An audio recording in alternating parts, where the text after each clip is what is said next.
Lo de la Unión Europea, tío, yo llega a un punto que... Por una parte digo, los ingleses tenían razón, pero es que los ingleses tampoco han sabido gestionar luego mejor. Incluso han llegado más inmigrantes luego después. Sí, no. Y totalmente inmigrantes de fuera de Europa. Uh-huh. Que, claro, o sea, es que el tema de la inmigración es un tema muy complejo. No toda la inmigración es igual. Uh-huh. Y hay inmigración que es deficitaria para el Estado, para las cuentas públicas, y hay inmigración que es que aporta realmente, ¿no? Hay gente pues, que viene...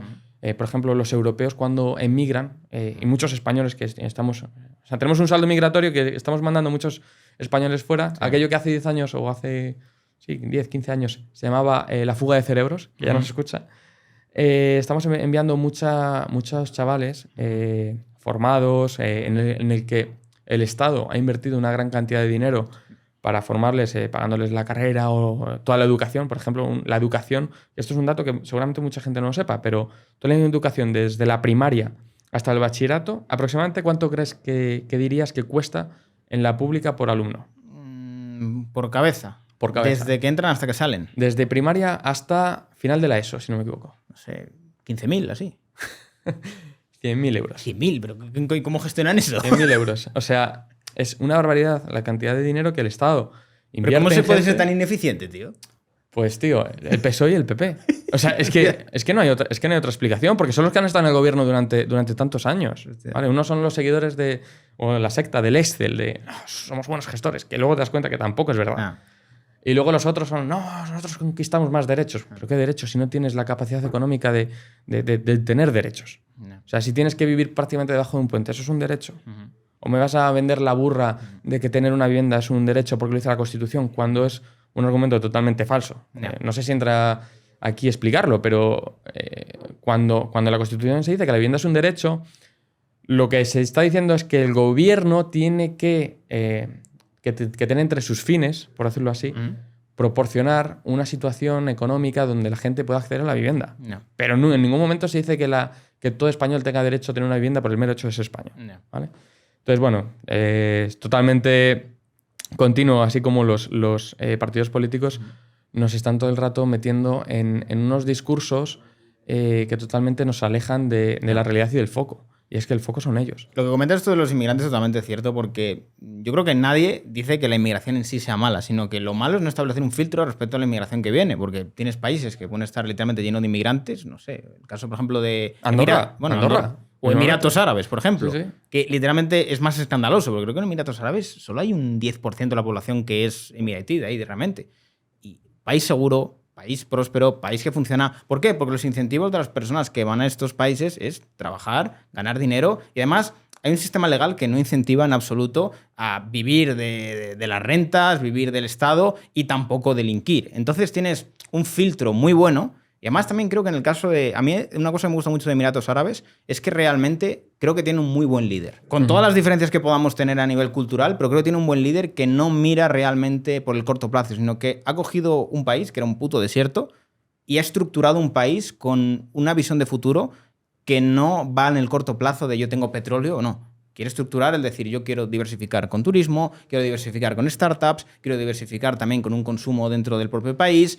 Y eso es algo que creo que las democracias en Europa acusan mucho, porque tienen políticos cortoplacistas, resultados rápidos, sin un plan realmente en el largo plazo.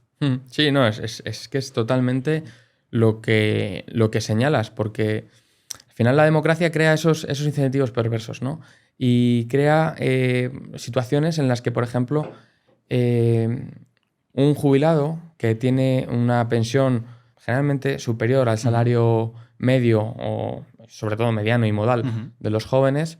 Quiero decir, los jubilados, los pensionistas fueron los únicos que tuvieron una apreciación del poder adquisitivo desde el COVID. Eso es duro, en toda España. Es duro. O sea, nadie más gana más dinero que antes del COVID en España, excepto los jubilados. Entonces ves subidas como, pues, creo que fue el año pasado un 8,4%, si no me equivoco. Mientras que ves lo que comentabas anteriormente, que cada vez los jóvenes ganan menos. Cada vez las condiciones de vida para un joven en España son peores. Entonces, claro, el jubilado pues tiene ese incentivo de votar de forma cortoplacista también por una propia ley de la naturaleza, de la esperanza de vida que tienen, ¿no? Es decir, oye, yo egoístamente quiero que me suban las pensiones, aunque vea que esto está costando muy caro a las generaciones nuevas. Lo que pasa que aquí hay un problema, y es que, claro, sí que existe esta tensión entre dos grupos sociales, entre los pensionistas y los jóvenes, porque realmente ellos se organizan políticamente en torno a los dos partidos mayoritarios en España, y los jóvenes, que realmente luego ves que están mucho más polarizados, o sea, tanto por la izquierda como por la derecha, los jóvenes están mucho más polarizados que los más mayores.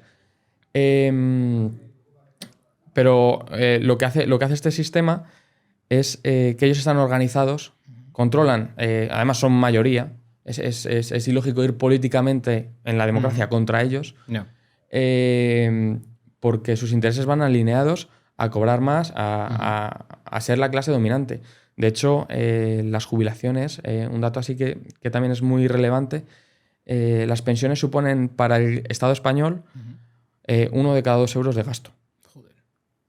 Y ahora, en los próximos 5 años, es cuando las cohortes más prolíficas de los boomers son cuando se van a jubilar.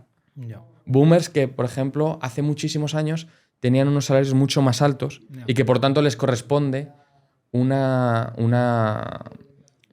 pensión mayor que muchos salarios, ¿no? Entonces va a ser muy decisorio, yo creo, que todo este tema de las pensiones en los próximos años, porque en algún momento va a llegar un quiebre, que no va a ser del sistema de la seguridad social, va a ser un quiebre del Estado, porque hoy mismo ya hay déficit entre lo que se cotiza a todos los trabajadores y lo que se paga en pensiones. ¿Y cómo se paga ese déficit?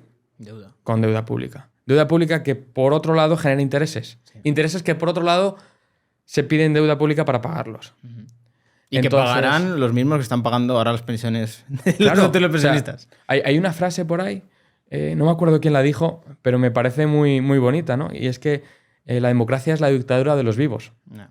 Porque no tienes en cuenta toda la tradición histórica, toda la herencia que te han dejado tus antepasados, y tampoco tienes en cuenta las condiciones materiales o económicas que vayas a dejar, o sociales incluso, que vayas a dejar a las futuras generaciones. Entonces, bueno, realmente te das cuenta de que es así, de que es un sistema tal y como está planteado hoy en día, que es perverso.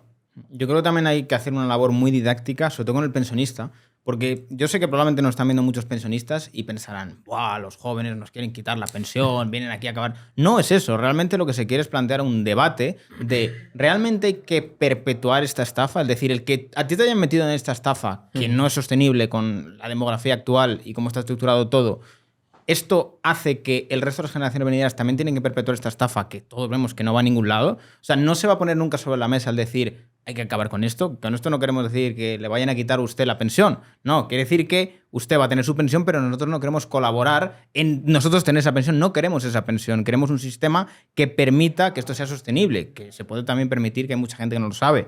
O sea, yo creo que el problema de la gente es que cree que la única forma de tener una pensión es que el Estado te lo guarde, cuando en realidad el Estado te da un rendimiento bastante pobre, en términos generales. Si tú te cogieras el dinero que te coge el Estado, lo metes a lo que te sale los cojones, al SP500, a un fondo indexado, a Bitcoin si quieres incluso, puedes tener un control tú de tus finanzas, tú decides cuándo compras, tú decides cuándo vendes, y si por ejemplo llegara una situación en la cual estás mal, tú puedes coger eso. Tú si estás mal no puedes decirle al Estado, dame el dinero que tienes de mi pensión. No te lo van a dar hasta que te lo tienes secuestrado prácticamente hasta que tienes ya casi 70 años.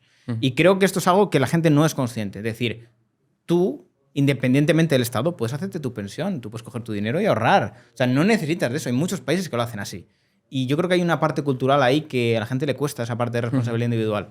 Sí, y de hecho, o sea, ya, tú imagínate una persona que tiene, pues, la edad de jubilación ahora mismo son 65 años, ¿no? Aunque la siguen subiendo, yo creo. Bueno, sí, la irán subiendo y tal, pero una persona hoy de 65 años, ¿vale? Que ha estado trabajando 40 años, ¿vale? Cotizando religiosamente en el sistema en el que estos partidos hegemónicos le han metido. Y además hacen pactos entre ellos para mantener este sistema, por ejemplo, los pactos de Toledo, que aún así los violan cuando es necesario. Pero esta persona de 65 años se jubila y el día siguiente fallece, desgraciadamente, en un accidente. El Estado da palmas. y sus hijos ¿qué? O imagínate que tiene una mujer que, su mujer, pues, por ejemplo, imagínate que no ha trabajado, que tiene que cobrar una pensión de viudedad cuando su marido ha estado toda su vida cotizando al máximo, imagínate. Sí. ¿Por qué no puede rescatar esos fondos que él ha tenido? Porque no son nominales. O sea, es un impuesto, no es...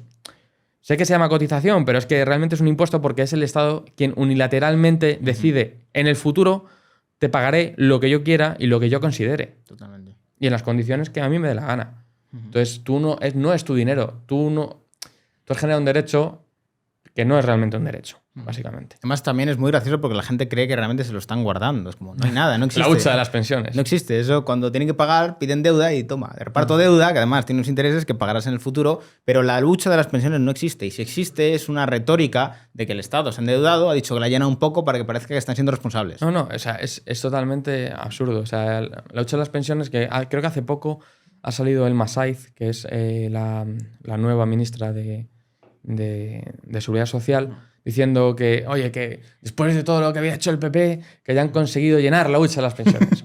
Y vamos a ver. Esto es como si yo, imagínate, ingreso 100 euros, ¿vale? Me gasto 120.